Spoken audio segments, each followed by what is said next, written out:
we've always grown up with internet, so we know what it's like to always have used it, rather than people who have, like, halfway through their life it's been there. So I think if they want opinions and, like, forward-thinking ideas, they can come to young people like myself. But I think it's not always, they're not always going to come to young people because they might just not feel they want to talk to us.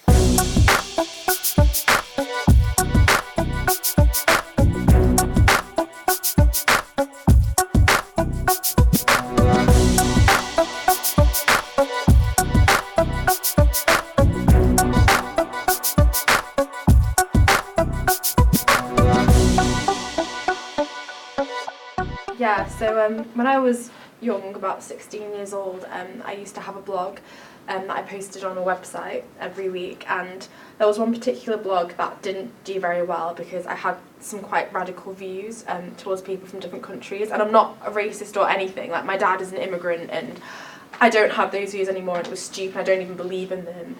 And I had an interview a couple of weeks ago, and one of the panellists saw this blog on the internet because it had gotten shared, and they just completely rejected me, and I've just got this awful reputation now because of it, and I just want to get rid of it because that's not me anymore. When you're applying to uni or applying for jobs, and they could like just scroll through your pictures and see what type of pictures you put up, and like they judge who you are from like your profile online. Reporting takes like a day before it is down, and by then people have shared it, people have liked it, people have seen it, people have screenshotted it, and it's never going to go. We should have the right to know who is taking screenshots of our information.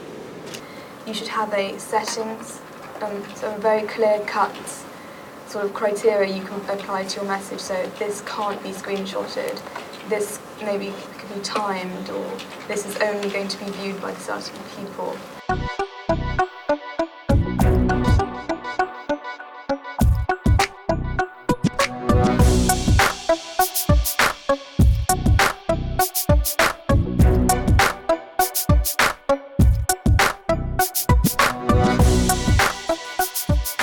Travelodge, 20% off if you book in the next 24 hours. Dry cleaning in case you spill anything on that new dress. You never know what's going to happen. Free highlights with a cut blow dry. Where's all this coming from? This is ridiculous. Shoe repair in case you break off all your shoes. This is stupid. I mean, how many people have been like looking at where I've been going? About 56. We just went to 2 shops. It's useful. We're sharing information. It's helpful for you, right?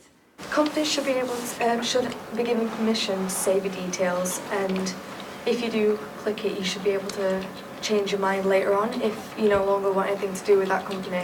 Like if you're online shopping. Make terms and conditions simpler so people will read it. It's easy for them to read so they don't just ignore it. Like if I would do it, I wouldn't read it. I've tried doing it before, but I've never got to the end. We were talking about having like a one-time term and conditions, like almost for the whole internet. Like if you accept these terms and conditions, then they apply to a lot of websites, maybe not all websites, but a lot of, especially mainstream sites.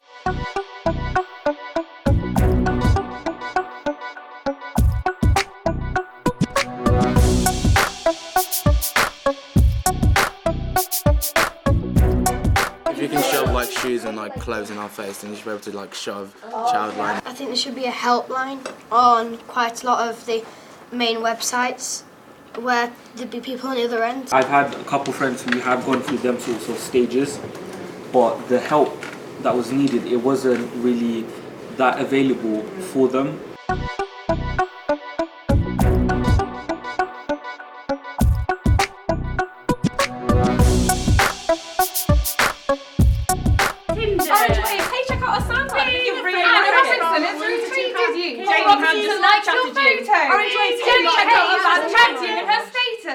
Philippa isn't replying to my personal messages. Hashtag loser. Right, fine. I'm awake. What do you want? I'll check Twitter, and then I'll check Instagram, and then I'll check Facebook. And I think that's quite bad because we're all becoming very reliant on it. And I think that if they were taken away, we'd actually realise that we have a lot more time, because most of it's spent looking down at apps. Well, when you get addicted to games and things, they use things like you can earn coins to buy characters, and you can get to new levels. And our brains are kind of wired to always be striving for the next achievement. What I've noticed on games that are addictive, at the top where it says, oh, buy coins or something, it'll be like super shiny, bright, nice, colourful letters and big bold letters, and then the rest is just like drowned out because it's all small. You'll see the massive big red button and you go, ooh, touch it. You should have a time cap on your games. So if you set like a 2-hour time cap between a 24-hour period, you can just play for that long.